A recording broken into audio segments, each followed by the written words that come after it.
کہ کراچی میں ایک ٹویٹ چلا، اب ہوتا یہ ہے کہ بعض کام ہم کرتے ہیں ہمیں پسند ہیں، اب ہم کہتے ہیں کہ اہل بیت نے بھی کیے ہیں۔ تو کسی نے کہا مولانا یہ نئی روایت مارکیٹ میں چل رہی ہے۔ دیکھیے کئی کام آپ کرتے ہیں شرعن گناہ نہیں آپ کرو۔ کئی لوگ ہیں دھاگے باندھتے ہیں، کڑے باندھتے ہیں، کانوں میں بالیاں بوندیاں، شرعن حرام نہیں ہے، بندہ کر سکتا ہے، کوئی بات نہیں۔ لیکن اگر اس کو شریعت کا نام دیا جائے، یہ اہل بیت نے کہا ہے یا اہل بیت نے کیا ہے، یہ غلط ہے۔ آپ کسی بھی کام کو معصوم سے جب منسوب کرتے ہو، آپ کے پاس مستند چیز ہونی چاہیے کہ یہ معصوم نے کیا تھا۔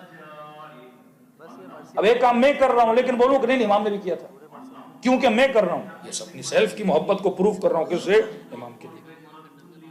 تو کسی نے لکھا معصوم نے فرمایا جو کانوں میں بالیاں نہ پہنے وہ یہودی ہے۔ تو میں نے کہا سارے شیعوں کو تم نے یہودی بنا دیا۔ یہ بعض کام ہم لوگ کرتے ہیں جو واقعاً، بعض لوگ پھر ایکسٹریم لیول پہ چلے جاتے ہیں، کہتے ہیں یہ کام بھائی شریعت نے اگر کسی چیز کو منع نہیں کیا آدمی کر سکتا ہے۔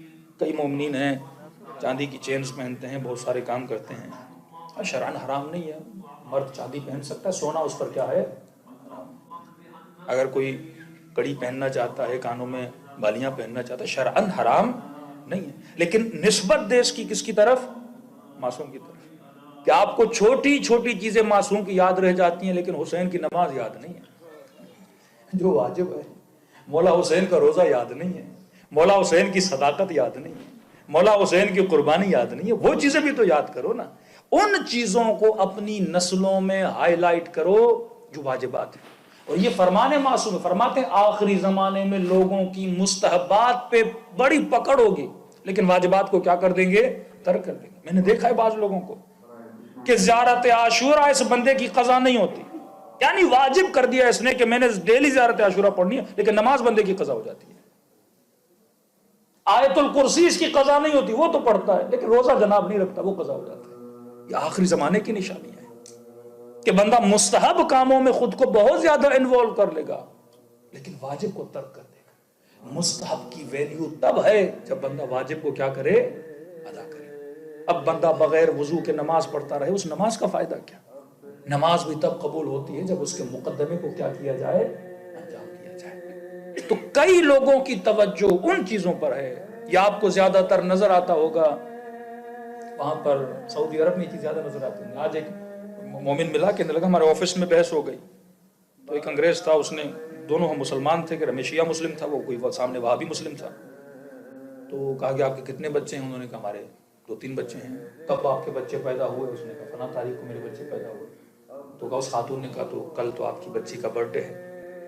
تو اس نے کہا ہاں۔ تو کہا کہ آپ اپنی بچی کے لیے کیک نہیں لے کر جاؤ گے؟ کہیں ہم کیک نہیں لیتے۔ کیوں نہیں لیتے؟ کیک بدعت ہے۔ کیوں بدعت ہے؟ کیونکہ نبی نے کیک نہیں کاٹا تھا۔ کہ وہ پریشان ہو گئے، کہ مجھے پوچھنے لگی واقعاً بدعت ہے؟ تو کہتا میں نے کہا نہیں، ان کا اسلام بنایا ہوا ہے، اللہ کا اسلام بنایا ہوا نہیں۔ تو کہہ رہا اس کے ہاتھ میں سیمسنگ موبائل تھی اور میں نے کہہ دیا کہ نبی کیا ہے کبھی موبائل یوز کیا تھا نبی نے؟ تو تم نے ہاتھ میں موبائل کیوں رکھا؟ یہ بھی کیا ہے؟ بدعت ہے۔ یہ ظواہر پرست۔ تو پھر تو کل میں نے مثال دی تھی، بریانی کھانا بھی بدعت، نہاری کھانا بھی بدعت، پیزا کھانا بھی بدعت، برگر کھانا بھی بدعت۔ بندے خدا زندگی کیسے جیے؟ ایک انسان کو تو اسلام کے دائرے میں لانا چاہتا ہے لیکن تو چپک جائے کہ نبی نے اپنے زمانے میں یہ نہیں کیا تھا۔ بھائی نبی وہی کرے گا جو زمانے میں چیزیں اویلیبل تھی۔ اگر آج رسول خدا آ جائیں کہ موبائل کا استعمال نہیں کریں گے، کئی لوگ کہتے امام زمانہ آئیں گے گھوڑے پہ آئیں گے، میں نے کہا تم سب گاڑیوں میں چلو گے، امام کیا گھوڑے پہ آگے چلیں گے؟ اپنے زمانے کی ٹیکنالوجی کو استعمال کریں گے، کیا منع ہے؟ یہ لوہا کس نے بنایا؟ اللہ نے بنایا۔ مشینری کس نے بنائی؟ اللہ نے بنائی۔ اپنے زمانے کی ٹیکنالوجی جو ان کے زمانے میں تو اس کو کیا کر رہے تھے؟ استعمال کر رہے تھے۔ آج کے زمانے میں اگر مولا کا ظہور ہوتا ہے تو اپنے زمانے کی وہ چیزیں جو شرعاً حلال ہیں ان کو کیا کریں گے؟ استعمال کریں گے۔ لیکن خاص طبقہ ہے جو ان چیزوں سے لپٹ گیا ہے، چپک گیا ہے، جن کا پریکٹیکلی میری زندگی میں کچھ لینا دینا نہیں ہے۔ پہلی چیز ان کے معجزے، میں معجزے نہیں کر سکتا۔ دوسری چیز اہل بیت علیہ الصلوۃ والسلام اپنے زمانے میں جیسی زندگی گزارتے تھے، جیسے کپڑا پہننا ہے، گھروں کی بناوٹ ہے، ان کی سواریاں ہیں، ان کے اپنے زمانے کے کھانے ہیں۔ عربستان بہت گرم تھا، ہمیشہ سفید کپڑا پہنا جاتا تھا، سفید کپڑا گرمی میں اچھا ہوتا ہے، کالے کپڑے کو مکروہ قرار دیا گیا کیونکہ کالا گرمی کو اپنی طرف کھینچتا ہے، سفید گرمی کو اپنے سے کیا کرتا ہے، دور کرتا ہے۔ اپنے زمانے کے حساب سے انہوں نے کئی چیزیں بتائیں، اس زمانے کے وہاں پر جو ٹیمپریچر تھا اس کے حساب سے اہل بیت نے چیزیں بتائی ہیں۔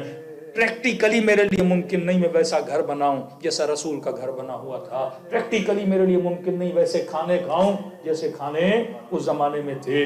تیسری چیز ہے اہل بیت کے بتائے ہوئے اصول، جو پریکٹیکلی میری زندگی میں کر سکتا ہوں۔ اب یا رسول اللہ کھانا کون سا کھاؤں؟ اصول بتایا، رول بتایا کہ کھانا وہ کھاؤ جو حلال ہو، جو طیب ہو، جو طاہر ہو۔ یا رسول اللہ لباس کون سا پہنوں؟ کہا جو لباس عفت ہو، لباس حیا ہو۔ اب وہ لباس پاکستانی اگر لباس میں حیا ہے وہ لباس پریفر ہے۔ اگر مثلا ویسٹرن کپڑے پہن رہے ہو لیکن اس میں حیا ہونا چاہیے، اگر اس میں حیا نہیں ہے، بندے کی پیٹھ نظر آ رہی ہے، بندے کی ٹانگیں نظر آ رہی ہیں، لباس اتنا تنگ ہے کہ جسم عیاں ہو رہا ہے، تو یہ لباس حیا نہیں ہے۔ بندہ ویسا لباس پہنے۔ کتنی تبلیغ کی جاتی تھی کہ شلواریں ٹخنوں سے اوپر ہونی چاہیے۔ اب یہ بھی کنفیوژن ہے مختلف احادیث و روایات میں۔ اب میں نے کسی سے کہا کہ آپ شلوار ٹخنوں سے اوپر کیوں رکھتے ہیں؟ کہا نبی کی حدیث ہے کہ شلواریں ٹخنوں سے اوپر رکھی جائے۔ میں نے کہا رسول کے زمانے میں تو شلوار تھی نہیں، شلواریں تو آج کی پیداوار ہیں۔ آج بھی آپ دبئی چلے جائیں، گلف کنٹریز میں عرب جو بڑا جبہ اور دشداشا پہنتے ہیں، اس کے نیچے وہ دھوتی ٹائپ ایک چیز ہوتی ہے، وہ عرب میں شلوار کا کانسیپٹ نہیں تھا۔ وہ کیا پہنتے تھے؟ دھوتی ٹائپ چیز پہنتے تھے۔ اور حدیث روایت یہ ہے کہ جو امیر عرب تھے وہ اپنی امیری کو دکھانے کے لیے بڑے بڑے جبے پہنتے تھے۔ آپ نے دیکھا ہوگا آج کل جو بعض دلہنیں ہوتی ہیں جو پیچھے سے بہت بڑا پلو ہوتا ہے، لمبا ہوتا ہے، چلتے چلتے وہ زمین سے کیا ہوتا ہے، رینگتا ہوا جاتا ہے۔ وہ اپنی امیری کو دکھانے کے لیے قمیصوں کو بڑا کرتے تھے، اور جب گلیوں میں مدینے کی چلتے تھے وہ کپڑا رینگتا ہوا جاتا تھا۔ تب اللہ نے مذمت کی کہ کبھی بھی ریاکاری، عیاری نہ کیا کرو، کہ اپنے امیری کو دکھا رہے ہو۔ تب حکم ملا کہ اپنے دشداشوں کو کیا کر دو، چھوٹا کر دو۔ اس دن کے بعد سب کے دشداشے، مطلب یہ فرق ختم ہو گیا کہ جناب امیر کون ہے، غریب کون ہے۔ یعنی امیروں کی نشانی تھی۔ کبھی عورتیں اپنے وجود کو دکھانے کے لیے اپنے سروں پہ جو جوڑا باندھتی تھی بہت بڑا باندھتی تھی۔ پھر رسول نے فرمایا کہ اپنے سروں کو، عورتوں کو کہا کہ اونٹوں کی کوہان کی طرح بڑا نہ کیا کرو۔ مطلب کوئی بھی ایسا کام، کوئی بھی ایسا عمل جس سے میں 4 لوگوں کے بیچ میں یونیک نظر آؤں، وہ منع ہے۔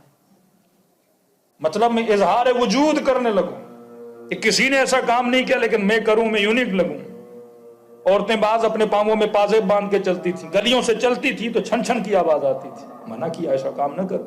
ایسی خوشبو نہ لگایا کرو جس سے نامحرم تمہاری طرف کیا ہو، اٹریکشن۔ الاعمال بالنیات، خدا نیت کو پڑھتا ہے۔ اگر میں گھر سے بن کے سنور کے اسی لیے نکل رہا ہوں کہ 4 لڑکیاں مجھے دیکھیں، تو یہ بننا سنورنا کیا ہے، گناہ ہے۔ کئی نوجوانوں کو میں کہتا ہوں مسلح پہ اتنا کھڑا نہیں ہوتے جتنا آئینے پہ یونیورسٹی جانے سے پہلے کھڑے ہو جاتے ہیں۔ صلوات پڑھیں محمد و آل محمد۔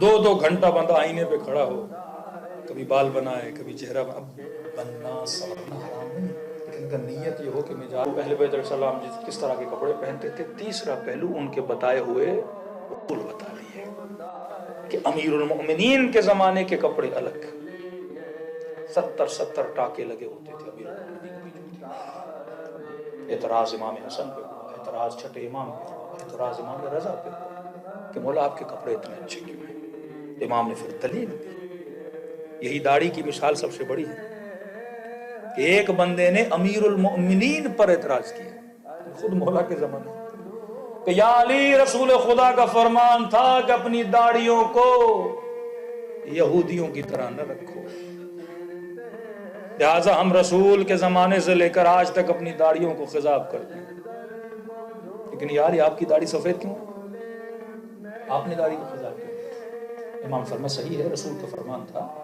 کہ داڑھیوں کو یہودیوں کی طرح نہ کرو، لیکن وہ زمانہ کون سا تھا کہ یہودی تھے زیادہ، ہم تھے کم۔ اب یہاں پہ غور سے سنیے، یہ اس معاشرے میں آپ کے اوپر بڑا فٹ مثال ٹھہرتی ہے ایک معاشرے میں اقلیت میں ہوں، مد مقابل والا بندہ اکثریت میں. مثلا آپ لندن میں رہتے ہو تو یہاں پہ مثلا کرسچن زیادہ ہیں، مسلمز کم ہیں. آپ ایک گلی میں رہتے ہو جس میں مثلا 20 گھر کرسچنز کے ہیں، 2 گھر مسلم کے ہیں، آپ اقلیت میں ہو. تو جب آپ اقلیت میں ہوتے ہو تو رسول نے فرمایا اپنی شکل اکثریت کی طرح نہ بناؤ، کیونکہ تم بھی اس میں گھل مل جاؤ. اگر سب کے بالوں کے سٹائل، کپڑوں کے سٹائل وہی ہیں اور وہاں پہ تم بھی باہر نکلتے ہو، تیرا سٹائل بھی انہی جیسا ہے، تو دیکھنے والا نہیں سمجھ پائے گا کہ مسلمان کون ہے، کرسچن کون ہے. تو یہودی بھی داڑیاں بڑی رکھتے تھے، مسلمانوں کی بھی داڑیاں بڑی. یہودیوں کی داڑیاں بھی سفید اور مصطفیٰ کے ماننے والوں کی بھی داڑیاں سفید. اب جب یہ چلتے تھے تو مکے کے مشرک سمجھتے تھے سارے کے سارے یہودی آ رہے ہیں. تو فرمایا داڑیوں کو خضاب کرو تاکہ دور سے پتہ لگے کہ محمد والا کون ہے، رسول والا کون ہے. امام نے فرمایا اب معاشرہ بدل گیا، اب ہم ہیں اکثریت میں، وہ ہیں اقلیت میں. اب ان کو چاہیے کہ ہم جیسی داڑیوں کی داڑیاں نہ رکھیں. اگر وہ ہم جیسے حلیے بنائیں گے تو کوئی بات نہیں، وہ بھی کیا لگیں گے، مسلمان لگیں گے. اب وہ ہمارے معاشرے میں ہضم ہو چکے ہیں، مل چکے ہیں. اب سوال یہ ہے کہ یہاں پر ایک خاتون، ایک بچی، ایک ماں، ایک بہن جب کسی مال میں جاتی ہے، آپ مال میں نگاہ کرو، 200 لڑکیاں ہیں جو کرسچن ہیں، ایک لڑکی مسلمان جاتی ہے. یہاں پر ہے کہ تم اپنا حلیہ ایسا بناؤ کہ دور سے پتہ لگے رسول کے ماننے والی ہے، دور سے پتہ لگے کوئی علی کا ماننے والا ہے. ایک لڑکا مسلمان ہے، سارے کے سارے یا ہندو ہیں یا کرسچن ہیں، پتہ تو لگے کہ کون اسلام کا ماننے والا ہے، تمہارے حلیے سے، تمہارے کپڑوں سے، تمہارے حجاب سے. لیکن اگر میرا حلیہ بھی ان جیسا ہو جائے تو قیامت کے دن انہی کے ساتھ اٹھایا جائے گا. میرے فیشن سارے ان جیسے ہو جائیں تو قیامت کے دن مجھے انہی کے ساتھ کیا کیا جائے گا، اٹھایا جائے گا. تو انسان کو ویسا بننا چاہیے. اکثر نوجوان واقعا چھوٹی چھوٹی باتوں پہ شیعوں کو گمراہ کیا جاتا ہے کہ دیکھو ایران جاتے ہو، ایرانی علم نہیں لگاتے. شیعہ تو اصل ہم ہیں، ہم غازی عباس کو مانتے ہیں، یہ ایرانی دیکھو اپنے گھروں پہ علم نہیں لگاتے. اصلاً کبھی سوچا کہ پاکستانی شیعہ گھروں پہ علم کیوں لگاتے ہیں؟ کبھی اس بات پہ غور و فکر کیا؟ 10 گھر ہیں اہل سنت کے، ایک گھر ہے مثلا شیعہ کا. اکثر لوگ سندھ جاتے ہیں، کہتے ہیں مولانا ایسے لگتا ہے سارا سندھ شیعہ ہے. روڈ سے گزرتے ہیں نا، علم علم علم علم، ہر جگہ علم ہی علم. اب 50 گھر بھی ہو نا کسی گاؤں میں اور ایک گھر پہ علم لگاؤ، رات کے اندھیرے میں 50 نظر نہیں آئیں گے، ایک عباس والا نظر آئے گا. نشانی لگاؤ تاکہ اس اکثریت میں جو تمہاری اقلیت ہے وہ بھی لوگوں کو کیا ہے، نظر اظہار وجود کرو. جلوس کا کانسیپٹ کیا ہے بھئی؟ یہاں کون سے مسلمان ہے کہ آپ روڈوں پہ نکلتے اور یا حسین اور یا حسین کرتے ہو؟ نہ یہ امام حسین کو جانتے ہیں، نہ رسول خدا کو جانتے ہیں. ایک کرسچن کنٹری میں ہم کہتے ہیں ہمیں بھی یا پاکستان کی طرح جلوس نکالنا. جلوس کا کانسیپٹ ہے اظہار وجود کرنا، کہ یہ کمیونٹی یاد رکھے کہ یہاں پہ بھی کوئی کمیونٹی رہتی ہے جو حسین حسین کرنے والی ہے. کئی چیزیں اظہار وجود کی رہتی. لیکن اگر ایک ملک میں ہیں ہی شیعہ، وہ کس کو دکھائیں گے کہ ہم شیعہ؟ دکھایا وہاں جاتا ہے جہاں آپ کو مانا نہیں جاتا. اظہار وجود کیا جاتا ہے. کالا لباس اظہار وجود کی نشانی ہے، چہرے پہ داڑھی اظہار وجود کا نشانی ہے، ماؤں بہنوں کے سروں پہ چادر اظہار وجود کا نام ہے. صلوات پڑھیں محمد